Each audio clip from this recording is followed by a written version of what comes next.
नमस्कार दोस्तों, स्वागत है आपका अपना यूट्यूब चैनल टुडे एग्जाम पर। दोस्तों आज है 10 सितंबर 2022 और आज आरआरबी ग्रुप डी की एग्ज़ाम नहीं है। आपको पता है जब भी एग्जाम नहीं रहता है उस दिन हम आपको अपने तरफ से जीके जीएस का 2 या 3 वीडियो और मैथ का 2 वीडियो अपने तरफ से सजेस्ट करते हैं। आने वाले शिफ्टों के दौरान आपको मैथ का पैटर्न देखने को मिला। आंकड़े तो सेम नहीं हो सकते मैथ के अंदर, और जीके जीएस का क्वेश्चन जो है सेम भी देखने को मिले हैं और आगे भी मिलता रहेगा। तो चलिए दोस्तों शुरू कर लेते हैं आज के ये वीडियो। और इसमें आप कम से कम 12 पैटर्न की सवाल को देखेंगे और वीडियो की ड्यूरेशन कम से कम 20-22 मिनट हो जाएगा। अभी मुझे पता नहीं है क्योंकि मैं कुछ बताने लगता हूँ तो उससे रिलेटेड अलग भी बताने लगता हूँ, जैसा कि आप जानते हैं। तो चलिए दोस्तों शुरू कर लेते हैं बिना टाइम गवाए।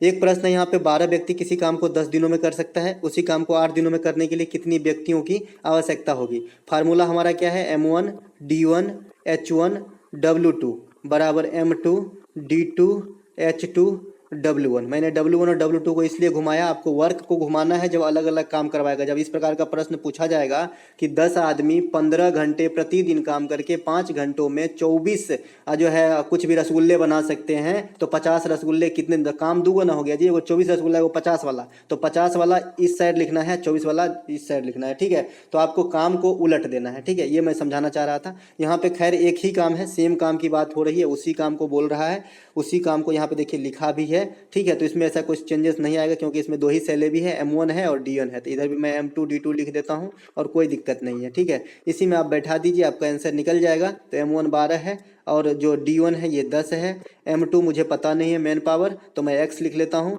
और D2 जो है आपका 8 दिनों में जो है रिक्वायर्ड है काम, ठीक है। 4 दूनी के 8, 4 तिया के 12, 10 तिया के 30। अब कितना हो गया, ये 2 से काट देंगे, 2 पंचे 2, 15 दिन जो है आपका X का 15 दिन आंसर हो जाएगा। ये जरूर याद रखिएगा, जब भी 2 काम हो तो W2 W1 वाले मतलब M1 के साथ रखना है और W1 जो है M2 के साथ रखना है, ठीक है।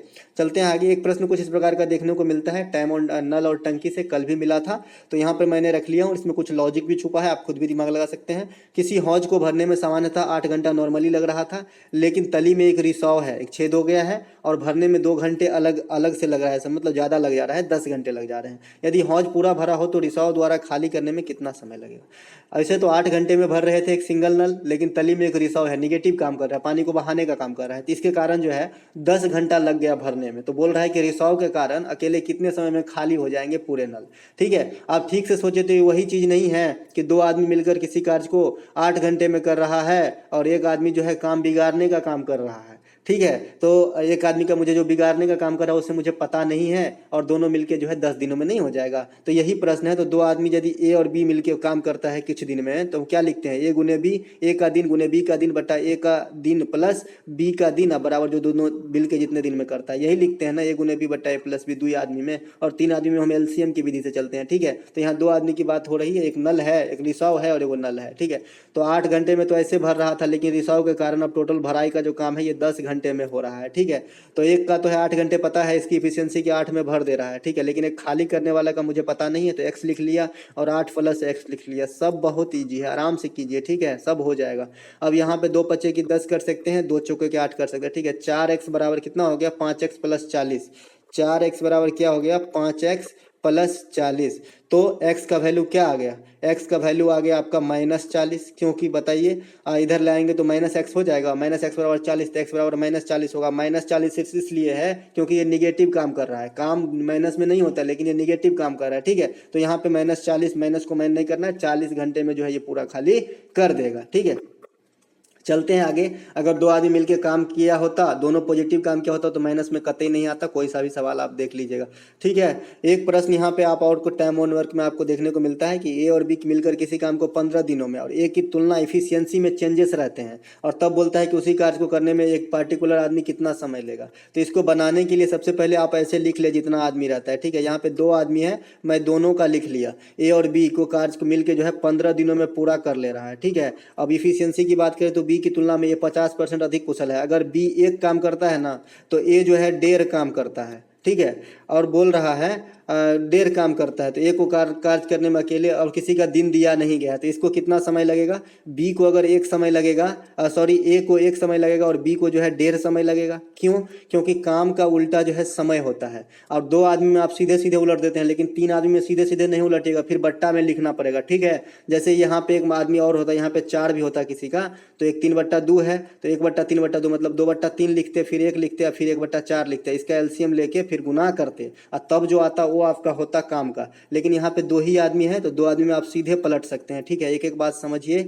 2 आदमी का काम का अनुपात है 1.5 और 1 है, तो एक समय का अनुपात क्या हो जाएगा? 1 और 1.5। अब 2.5 यूनिट हो गया ये। अब 1 और 1.5, तो यहाँ पे इसको आप, ये एक्चुअल मान तो है नहीं, ये है आपका रेशियो। तो रेशियो में आप क्या कर लेते हैं, तो एक को हम x मान लेते हैं और एक को हम 1.5x मान लेते हैं। ठीक है, और नीचे में दोनों को जोड़ेंगे तो 2.5x हो जाएगा। 1x प्लस 1.5x 2.5x बराबर 15। वही बात, ए का काम गुने बी का काम बटा ए का काम प्लस बी का काम बराबर जो दोनों मिलके करते हैं। ठीक है, इससे आपको x का वैल्यू निकल जाएगा, तो निकाल लेते हैं। 15 गुने 5/2x होगा, इस साइड ले जाएंगे, गुना का गुणा करेंगे तो 15 गुने 5/2x हो जाएगा, x ऊपर जाएगा। 15 गुने 5/2x होगा बराबर, और यहाँ पे कितना हो जाएगा? 1.5x² हो जाएगा, है ना।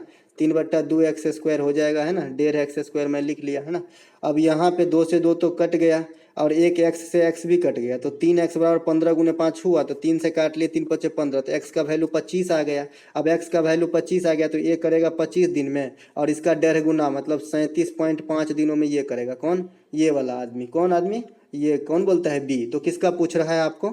ए का पूछ रहा है, तो ए का आपका 25 दिन कहाँ है? ऑप्शन नंबर डी यहाँ पे राइट आंसर हो जाएगा। ठीक है, चलते हैं आगे। ये जरूर समझ में आना चाहिए, जो एफिशिएंसी हम बदले काम के अकॉर्डिंग, कि बी एक काम कर रहा था तो ये 50% अधिक कुशल है बी से, तो ये 1.5 काम करेगा, तो इसको 1 समय लगेगा, इसको 1.5 समय लगेगा, और दोनों को मिलके बोल रहा था कि 15 दिन में कर रहा है, तो इसी से हम मतलब ए बी बटा ए प्लस बी गुने बराबर टोटल दिन, इस पर निकाल लिए एक्स की वैल्यू और ओरिजिनल मान निकाल लिए। ठीक है, 25 दिन, है ना।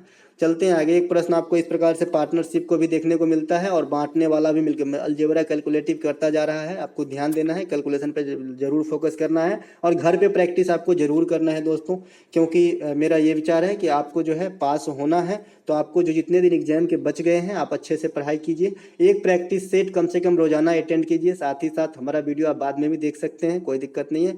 खुद से पढ़िए, खुद से जो है आप एक प्रैक्टिस सेट जरूर अटेंड करें। मैं आपको तरीका दिखाने का काम कर रहा हूँ, आप इतने दिन से तैयारी कर रहे हैं, तो मैं नहीं समझता कि आपको जो है तैयारी नहीं होगी ही, बस थोड़ी सी गति दिशा दिखाने की जरूरत है। आप जो है एक प्रैक्टिस सेट रोजाना मारिए, और जो इंपॉर्टेंट टॉपिक है मैं इस पर एक वीडियो आपको बना के दे दूंगा कि कौन कौन सी टॉपिक है, आप जो है उसको जरूर देखिए। ठीक है, 5900 रुपये को ए बी सी में इस प्रकार बांटा गया कि ए तथा बी के भागों का अनुपात 3:4 और बी और सी के भागों का अनुपात 5:6 है, तो बी का भाग कितना है? तो सबसे पहले यही क्वेश्चन है। कौन सा क्वेश्चन है ये? ए बी और बी सी, और आगे भी हो सकता है सी डी ई एफ ऐसे, लेकिन यहाँ पे 3 ही चीज का जिक्र है, 3 ही आदमी का नाम है। तो ए और बी का अनुपात हम देख लेते हैं, कहाँ गया भैया? ए और बी का अनुपात है 3:4, तो 3 और 4 है, और बी और सी का अनुपात कितना है? 5 और 6। तो ए बी सी क्या हो जाएगा? ए बी सी मैं देख रहा हूँ कि एक तो है कि क्रॉस गुना कर लीजिए आप, जो भी रिपीट हुआ है, जैसे बी यहाँ भी है और यहाँ भी है, तो इसको मैं 4 से गुना करूंगा और इसको मैं 5 से गुना करूंगा और रख दूंगा। एक दूसरा तरीका है, गुना करने से भी बचा जा सकता है। जैसे ए के पास पहुंच गए, ए के पास कितना है? 3, नीचे वाले लाइन में ए रिपीट है, नहीं रिपीट है, तो इन्हीं दोनों को गुना कर दिए। ठीक है, तो 3×5 के हो गया आपका 15। कितना हो गया?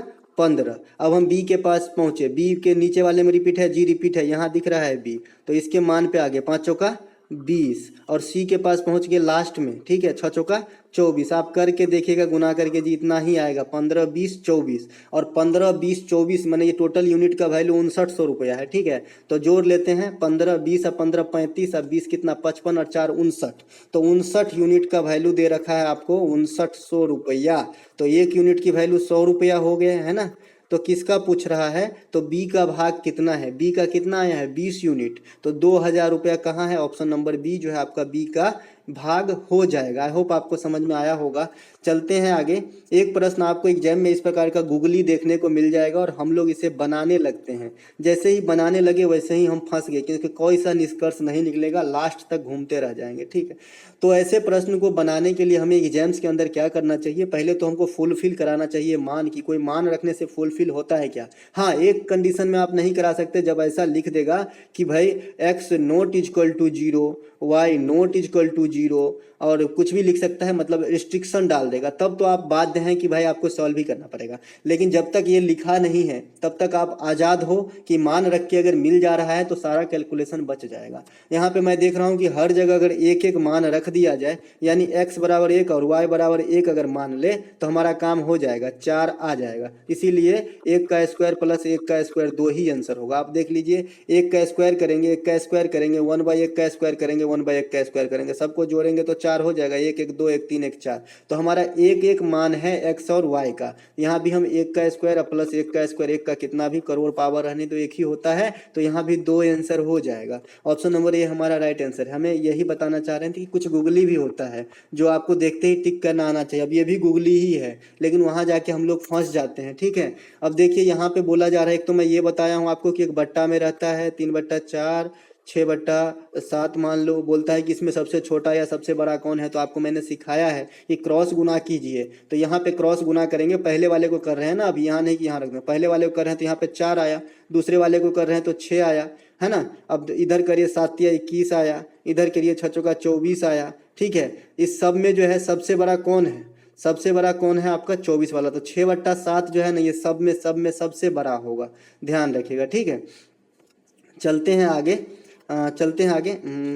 यहाँ पे बताना क्या है, हाँ ये वाला बताना है आपको। 6 3/4, 4 करनी में और 5 फिर खाली √2, इसमें सबसे छोटा कौन है पूछ रहा है। तो जो भी है ना, सबके बाहर का एलसीएम ले लेंगे, और रूट में कुछ नहीं लिखा रहता है तो कम से कम दूर रहता है, आपको मालूम ही होगा। तो 6 3 4 और 2 का एलसीएम ले लेंगे तो हमारे ख्याल से 12 आ जाएगा।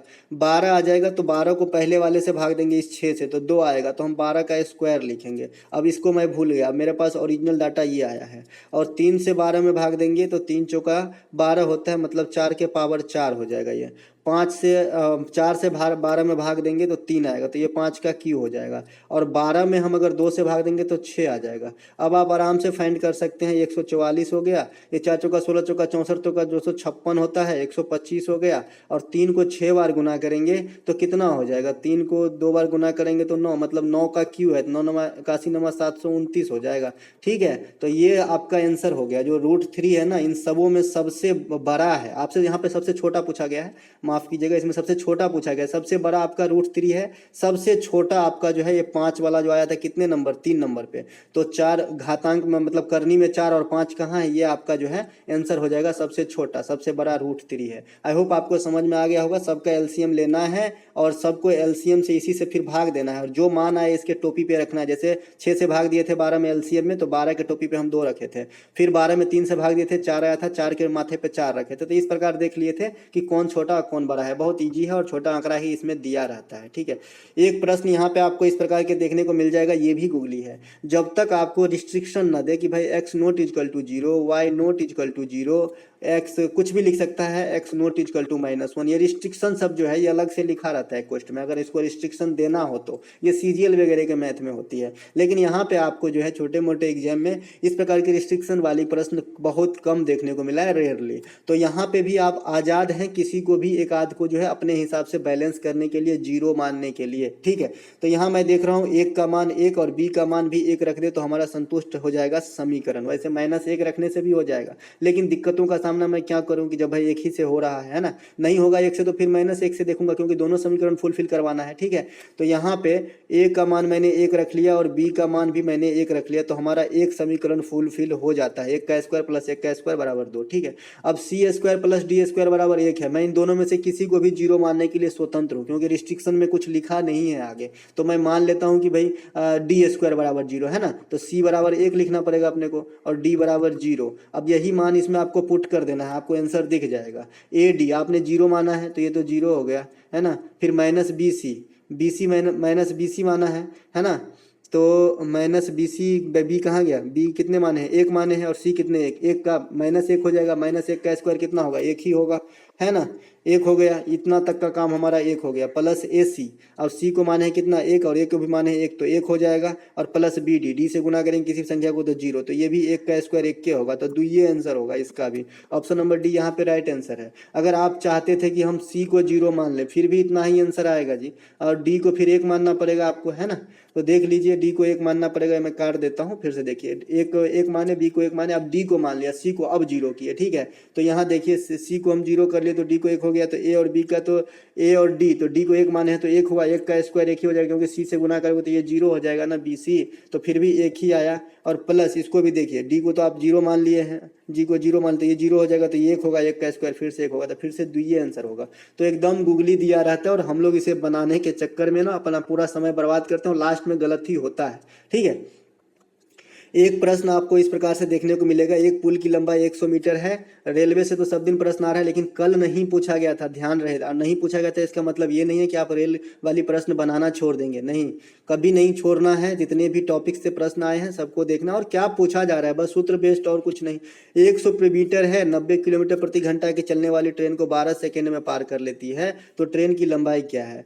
अब देखिए, पुल की लंबाई है 100 मीटर, और 90 किलोमीटर चाल भी है इसका पर घंटा, और 12 सेकेंड मुझे दिखा नहीं कि मैं इसे मीटर प्रति सेकेंड में बदलने का कोशिश कर लिया, 5/18 से गुना करके मीटर प्रति सेकेंड में बदलते हैं, और कितना टाइम लगा है पार करने में, 12 सेकेंड, ये कुछ नहीं है जी, समय बराबर दूरी बट्टा चाल, टोटल दूरी क्या हो जाएगा, ट्रेन की लंबाई और पुल की लंबाई, अगर वृक्ष की होता तो वृक्ष की लंबाई जीरो, आदमी की लंबाई जीरो, गाय की लंबाई zero, pole zero, signal zero, इस प्रकार जीरो लंबाई होती है, लेकिन यहाँ पे 100 मीटर का पुलिया है, जिसे जीरो थोड़ी मानेंगे, नहीं तो लिखता ही नहीं इसमें, तो फिर इसमें पुलिया लिखता कि छोटी पुलिया, और फिर उसकी जो है लंबाई नगन मान के तब ट्रेन की लंबाई पूछता, अगर उसका मतलब पुलिया की लंबाई पूछता तो ट्रेन की लंबाई दिया रहता। तो दो चीज हमेशा मैथ में दिए रहते हैं, तीसरा आपको फाइंड करना होता है। तो यहाँ से मैं काटता हूँ, तो 18×5 = 90, 25 × 12 हो गया, यहाँ पे इतना मामला क्या बचा, 25, 25 × 12 कितने, 300 हो गए, 300 में से 100 जाके घट जाएगा, तो एक्स का वैल्यू कितना आएगा, 200। तो ट्रेन की जो लंबाई है ना दोस्त, ये 200 है, कहाँ पे गया, 200 ऑप्शन सी नंबर में है। अब इसमें कुछ बातें मैं बता देता हूँ, फिर से दोहरा देता हूँ, आपको छूटना नहीं चाहिए एग्जाम में। मेरा बस एक ही मोटो है, आपकी रिजल्ट, आपकी रिजल्ट, ताकि उसके बाद आप मुझे यह कह सको कि आपसे जो मैं कुछ सीखा वो मुझे काम आया, ठीक है, बस यही सुनने के लिए मैं यहाँ पे इतना कर रहा हूँ आपसे।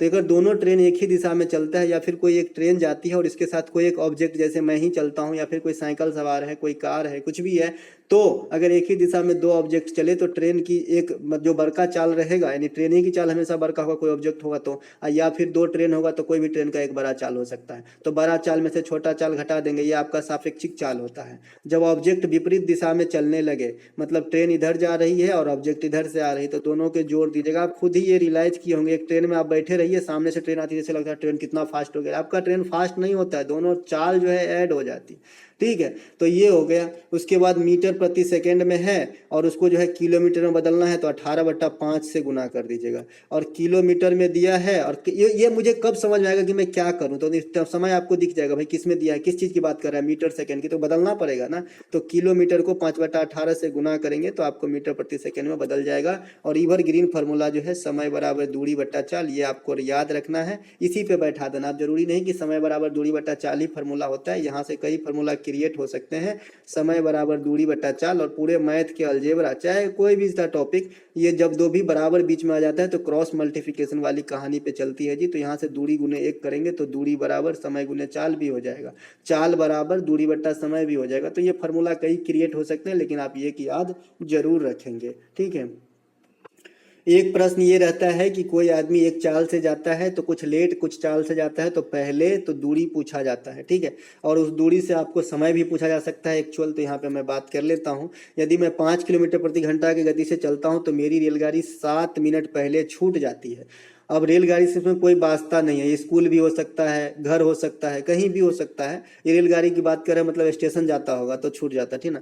परंतु मैं 6 किलोमीटर प्रति घंटा की गति से चलता हूँ, रेलगाड़ी के रवाना होने से 5 मिनट पहले पहुंच जाता हूँ। मेरे घर से रेलगाड़ी मतलब स्टेशन के बीच की दूरी कितनी है। अब इसमें मैं थोड़ा सा आपको सिखा दूं ताकि कोई भी पैटर्न का पूछे तो आप ना मिस नहीं करना। जैसे मान लो कोई एक चाल से जा रहा है, V1 चाल से, एक V2 चाल से जा रहा है। V1 चाल से जा रहा है तो देरी हो रही है, और V2 चाल से जा रही है तो पहले पहुंच जा रहा है, ये जो एक्सेप्टेड उसके समय है ना उससे कुछ पहले समझ पहुंच जा रहा है। तो इसको बनाने के लिए क्या होता है, दोनों चाल V1 गुने V2 यानी पहली चाल गुने दूसरी चाल बट्टा बड़का चाल में से छोटका चाल घटा देगा। स्वाभाविक सी बात है, जो जिस चाल से पहले पहुंच जा रहा है वो बड़ा चाल होगा, तो V2 माइनस V1 होगा। ठीक है, उसके बाद पहले प्लस देरी को जोड़ देना है, जितना मान लीजिए 5 मिनट पहले देरी से पहुंच रहा था 2 मिनट पहले पहुंच गया, तो 5 और 2 7, और अगर किलोमीटर में आंसर दिया है तो 60 से भाग देना है। ठीक है, बस यही आपको करना है और कुछ नहीं करना है। अगर मान लीजिए कि दोनों बार देरी हो जाता है, एक बार 5 देरी हुआ और एक बार 2 देरी हो गया, थोड़ा सा बढ़ाया चाल लेकिन पूरा नहीं बढ़ा पाया तो 2 मिनट और देरी हो गया, दोनों देरी हो गया। ठीक है, तो दोनों देरी होगा तो घटा देंगे, यहाँ पर 5 में से 2 गया तो 3 हो जाएगा यहाँ पे, और कुछ नहीं करना है। ठीक है, तो यहाँ पे इस हिसाब को बनाने की आप प्रयत्न कीजिए इस ट्रिक से, और मैं क्या आपके भरोसे छोड़ दूं, आप बना लोगे? नहीं, चलो बना देता हूं, अगला आप ट्राई करना। इस प्रकार के आपको बहुत सारे मैथ्स आपके प्रैक्टिस सेट वगैरह में भी मिल जाएंगे। ठीक है, और एग्जाम में आए तो आपको जो है 2 सेकंड में होना चाहिए। ठीक है, तो यहाँ पे क्या है, एक चाल तो 5 है और एक 6 है, तो 5 गुने 6 लिख लिए, दोनों का डिफरेंस 6 में से 5 गया तो 1 हुआ। डिफरेंस आप माइनस में भी चाल और दूरी में आए तो आपको माइंड नहीं करना है, क्योंकि समय, चाल, दूरी ये सब माइनस में कभी नहीं होती। ठीक है, तो यहाँ पे 7 1 मिनट, एक बार 7 बार देरी से जा रहा है 7 मिनट, और दूसरी बार 5 मिनट पहले पहुंच जा रहा है, देखो पहले लिखा है, तो 7 5 12, और मैंने कहा कि किलोमीटर में ऑप्शन दिया है तो 60 से भाग दे दो, तो 12 पच्चे के 60, 5 से 5 भी उड़ गया, तो 6 किलोमीटर का दूरी है उस बंदे के घर से रेलवे स्टेशन की दूरी। ठीक है, तो यहाँ पे 6 आंसर हो जाएगा। चलते हैं आगे। एक प्रश्न आपसे पूछा जाता है इस प्रकार का, 25 लीटर की एक मिश्रण में अम्ल और पानी का अनुपात 4:1 है, उस मिश्रण में 3 लीटर अतिरिक्त पानी मिला दिया जाता है, तदनुसार अम्ल और पानी का नए मिश्रण का अनुपात क्या होता है। एक तो ये फॉर्म है, एक फॉर्म है कि भाई कोई यही क्वेश्चन मान लीजिए कि 25 लीटर एक मिश्रण है, उसमें 4:1 में जो भी बोल रहा है एसिड और वाटर है, इसमें कितना पानी और मिलाया जाए कि अनुपात, जो पहले मैं निकाल लेता हूँ, फिर मैं इसको रिवाइज कर दूंगा कि वो भी पैटर्न पूछा जाता है वो भी बता दूंगा। ठीक है, तो पहले इसे बना लेते हैं। 25 लीटर टोटल आपका मिश्रण है, 4:1 के अनुपात में है, तो 5 यूनिट की वैल्यू है आपका कितना, 25, तो 1 यूनिट का 5 हो जाएगा। तो जो एसिड है, मैं पहले क्या लिखा है, एसिड, राइट, तो पहले एसिड है, दूसरा वाटर है, तो एसिड आपका हो जाएगा कितना, 5 चौका 20, और वाटर हो जाएगा आपका 5%, 5 लीटर, माफ कीजिएगा। वैसे भी आप देख सकते हैं 4 और 1 में 5 है, तो 80% है आपका एसिड और 20% है आपका वाटर। कैसे भी चलिए, अब यहाँ पे बोल रहा है कि मिश्रण में 3 लीटर अतिरिक्त पानी मिला दिया गया, अब ये मिला दिया गया 3 लीटर पानी, अब इसका अनुपात पूछ रहा है, तो कितना इजी है, तो कितना हो गया, ये 5 3 8 हो गया, तो 4 पच्चे के 20 और 4 दूनी के 8, 5:2 किधर है, ऑप्शन नंबर 1 यहाँ पे राइट आंसर है इस हिसाब के लिए। ठीक है, अब इसी में से एक आपका वैरायटी पूछा जाता है कि भाई 25 लीटर मिश्रण था, 4:1 अनुपात में है, या फिर बड़ी बात नहीं, उसमें बताया जा रहा है कि 80% अम्ल है, 20% पानी है, 60% अम्ल है, 40% पानी है, या फिर कोई एक ही चीज लिखेगा कि भाई 60% अम्ल है, तो दूसरा अपने आप आपको समझना है कि 40% पानी होगा, क्योंकि 2 ही ऑब्जेक्ट से मिलकर मिश्रण बना है। तो ये सब जो है आपका अंडरस्टैंडिंग पावर जो है आपको डेवलप करना होगा।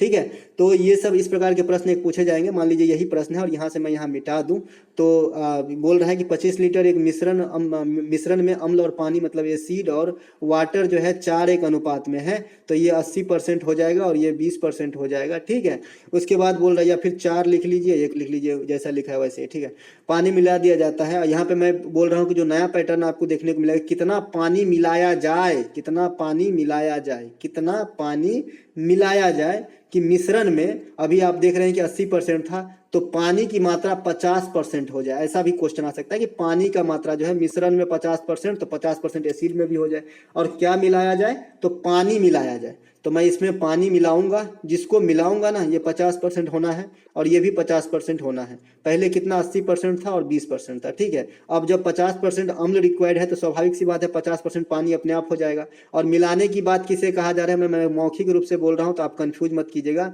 मैं क्या बोल रहा हूँ कि एक यही सवाल है, 25 लीटर एक मिश्रण है जिसमें 4:1 यानी 80% एसिड है, 20% वाटर है। हमारा सवाल ऐसा कह रहा है कि कितना पानी और मिलाया जाए कि 50% एसिड प्राप्त हो। तो स्वाभाविक सी बात है 50% एसिड प्राप्ति करने की बात कर रहे हैं, मतलब 50% पानी भी प्राप्ति होती होगी। तो मैं कहा कि वाटर मिलाएंगे, तो जिसको मिलाएंगे ना उसको हम इस फार्मूला में टच नहीं करेंगे। मेरा क्या फार्मूला है, 80 है ना, गुने टोटल मिश्रण कितना था पहले 25 बराबर 80, इसी में कुछ पानी मिलाएंगे तो x प्लस x, गुने कितना हो जाएगा 50, ये हो गया 50। इसको मैंने टच नहीं किया, वाटर वाले का परसेंटेज, जिसको मिलाएंगे ना उसका परसेंटेज टच नहीं करेंगे, जिसको नहीं मिलाएंगे उसका परसेंटेज टच करेंगे। तो जब 80 गुने 25 ये टोटल था, कुछ मिलाने के बाद ये 50 हो गया, तो 80 प्लस एक्स गुने 50, इसी को कैलकुलेशन कर लेंगे तो आपका आंसर निकल जाएगा।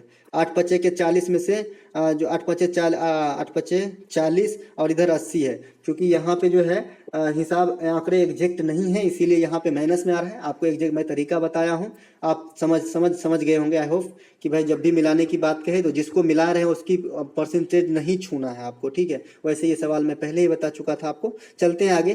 किसी वस्तु का, और अगर ये समझ में ना आए तो कल के वीडियो में इंक्लूड कर दूंगा, इससे पैटर्न पे सवाल अक्सर देखे गए एग्जाम में। किसी वस्तु की 16% छूट देने पर भी 5% का लाभ प्राप्त हो जाता है, तदनुसार उस वस्तु का अंकित मूल्य उसके लागत मूल्य से कितने प्रतिशत अधिक है। अब लागत मूल्य आपको मैंने ऐसे प्रश्न में हमेशा, अंकित मूल्य हमेशा 100 रुपया मानने को कहा है, और क्योंकि भाई इसी पे छूट की पहले बात करता है और फिर लाभ भी होता है, तो आपका क्रय मूल्य निकाल लेंगे और उसके एवज में देखेंगे कितना ज़्यादा है, मतलब कम था, ठीक है। तो यहाँ पे 100 रुपया हमने रिटेन प्राइस मान लिया है, 16% की छूट दिया तो कितना हो गया, 84 रुपया, है ना। 84 रुपया में बेचने के बाद भी 5% का लाभ हो जा रहा है मुझे, मतलब ये मेरे लिए 105% के बराबर है ना। एकदम देहाती स्टाइल में सोचिए, ठीक है। अब 84 गुने बाई 105 गुने 100 कर लें तो हमारा क्रय मूल्य आ गया एक्चुअल वाला, ठीक है, इस डाटा के अनुसार कि भाई रिटेन प्राइस पे 16% का छूट दे दिया और 5% का लाभ हो रहा था, तो 16% की छूट देने के बाद 84 और 5% का लाभ, मतलब 105% था मेरे लिए। अब मेरा सीपी चाहिए, मतलब क्रय मूल्य, तो मैं 105% को 100% में कन्वर्ट कर दिया, 84/105 गुने 100 से गुना कर दिया, ये 21 हो गया जी, ये 20 हो गया, और ये 21 चौका 84 हो गया, यानी 80 रुपया जो है हमारा सीपी निकल गया है जी। सीपी क्या, सीपी निकल गया है। तो क्या बोल रहा है, उस वस्तु का अंकित मूल्य उसकी लागत मूल्य से कितने प्रतिशत अधिक है, तो 25% अधिक है। ऑप्शन नंबर डी यहाँ पे राइट आंसर है। कैसे 25% भाई, 80 रुपया आपका सीपी निकला और आपने रिटेल प्राइस कितना माना था अंकित मूल्य, 100 रुपया, तो 20 रुपया ज्यादा है ना, तब 20 गुने 100 किसके अकॉर्डिंग, तो हमेशा क्रय मूल्य के अकॉर्डिंग, तो 20 चौका 80, तो 25% आपका जो है ज्यादा आपने लिख दिया था, फिर 16% का छूट दिया और